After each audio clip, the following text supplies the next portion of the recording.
Ministro, paso a preguntarle cómo avanza la investigación en el caso del avión Hércules que cayó la semana pasada en Puerto Leguízamo. La investigación va muy bien en términos del profesionalismo que se debe tener y en términos del respeto a la investigación. Cualquier hipótesis que se dé, desde mi perspectiva, es una especulación, incluso va en contra, digamos, de los procesos.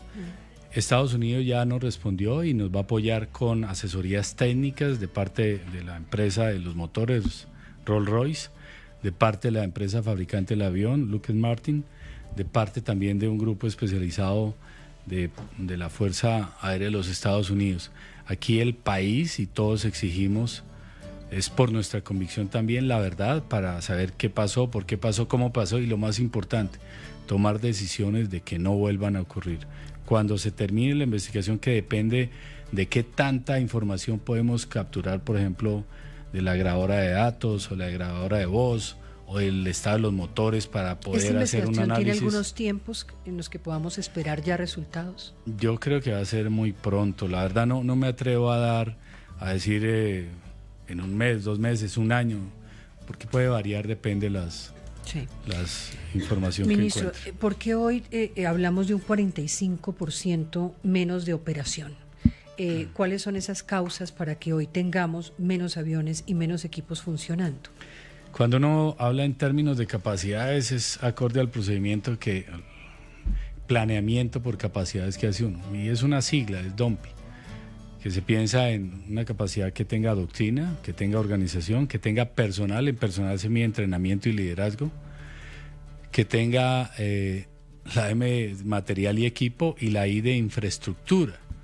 Todas ellas se combinan y se analizan para determinar una capacidad, y esa capacidad se mira en funciones de conducción de la guerra en términos de inteligencia, o sea, saber dónde está la amenaza, movimiento y maniobra, cómo puedo llegar a esa amenaza, fuegos, cómo puedo atacar esa amenaza, sostenimiento, cómo puedo mantener el ritmo operacional, protección, cómo puedo asegurar que tenga supervivencia, y por último en mando y control, cómo articulo todo ello. Cuando uno hace ese análisis en todas las fuerzas y en los dominios, aire, espacio, ciberespacio, tierra y agua, encuentra, digamos, ese balance frente al concepto de planeamiento por capacidades que inicia por entender el contexto estratégico. Y ese análisis de todo ese contexto estratégico y de toda esa transversalidad que me plantea, ¿qué nos dice en términos de los porcentajes de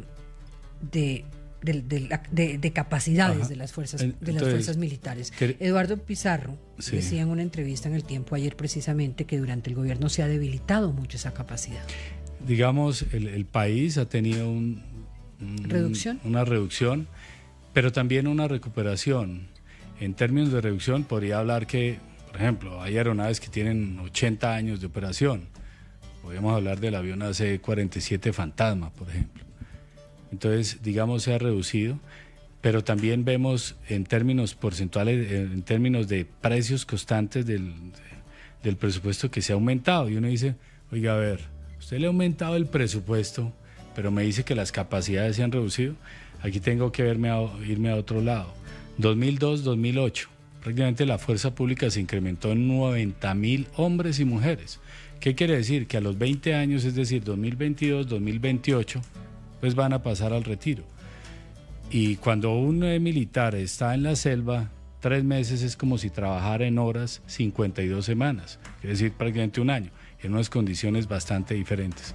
Entonces, eso hace que casi el 80% del presupuesto se vaya a gastos de personal y se reduzcan otros sistemas, o digamos se reduzca el costo o el dinero, el presupuesto para funcionamiento. Entonces, en términos, por ejemplo, de personal, 2014-2018 se redujo en 4% el pie de fuerza. 2018 al 2022 se redujo en 11% el pie de fuerza. 2022 al 2026 se ha aumentado en 7% el pie de fuerza. Se tomó una decisión radical de reemplazar los aeronaves CAFIR por una flota de superioridad aérea, entonces se han recuperado capacidades. Se aprobó en los últimos 2 meses 31.6 billones de pesos en inversión, que son 16.8 de la superioridad aérea, que incluye punto Con 3 eso de usted infraestructura. básicamente me está diciendo que no hay cosas. un debilitamiento de las capacidades y tampoco del presupuesto. Entonces aquí viene mi pregunta. Usted como ministro de Defensa le diría a los ciudadanos que tiene las capacidades tecnológicas y las capacidades presupuestales para responder ante un ecosistema criminal como el que tenemos en el país. Yo no he dicho que no se han debilitado las capacidades. Yo he dicho que algunas se han debilitado y otras se han recuperado. Y en temas ¿Cuáles se han debilitado por ejemplo, concretamente? En temas de transporte de helicópteros, por ejemplo, en temas de movilidad aérea, en temas de blindados, en temas incluso de fusiles. Ahorita estamos con el nuevo COMPES adquiriendo 106.000 fusiles, es la intención para reemplazar unos nuevos. ¿Cómo llegamos a esa situación de ese debilitamiento? Digamos, son decisiones estructurales que en su momento se tomaron. Desde mi perspectiva, lo que he visto es el 2016, digamos, nos generó una expectativa bastante fuerte de temas de paz. Y así se sintió, así se percibió. Pero eso nos deja una lección que con lo que usted haya tenido la capacidad de llevar a un grupo criminal a una mesa de diálogo, por lo menos manténgalo 20 años más, porque sigue una fase de estabilización. Entonces prácticamente se dijo, no se requiere tanta posibilidad, tantas capacidades.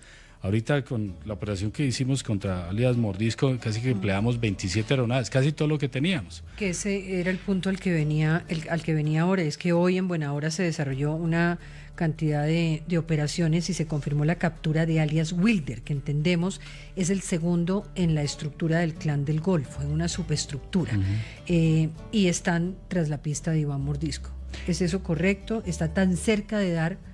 Aunque ahí son dos grupos que me mencionó usted. ¿El caso de Wilder? ¿Del Clan del Golfo dice? Sí. Sí, el otro el de Mordisco. Es de Mordisco, que es el sí, otro. Ahí son dos estructuras diferentes. Fueron una serie de operaciones, sí, por eso dije. Sí, ok. Gracias, Diana, por corregirme. Diría que la ofensiva, por lo menos el año pasado, se aumentó en un 20% frente al año anterior, pero eso es casi como a veces recoger agua con un balde roto, porque se incrementaron esos grupos criminales. Frente a alias Mordisco, en agosto del 2024 iniciamos una campaña. Sí, yo pregunto por qué es tan difícil dar con alias Mordisco. Es muy hábil en el sentido que se mueve en un sector selvático, que ahí siempre se ubica cerca a los caños, porque ahí sabe que cuando impacte, o al agua, cuando impacte una bomba, casi la bomba va a absorber el daño.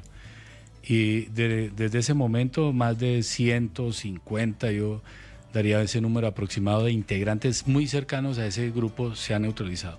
El año pasado neutralizamos muchos de ellos, inclusive alias Jenny, que era muy cercana a ella, se capturaron 4 hermanos ya, y este año hemos dado golpes muy fuertes. Uno fue Dumar, otro que era muy cercano a ellos, y el ataque que hicimos fue una operación, la verdad, de alto nivel.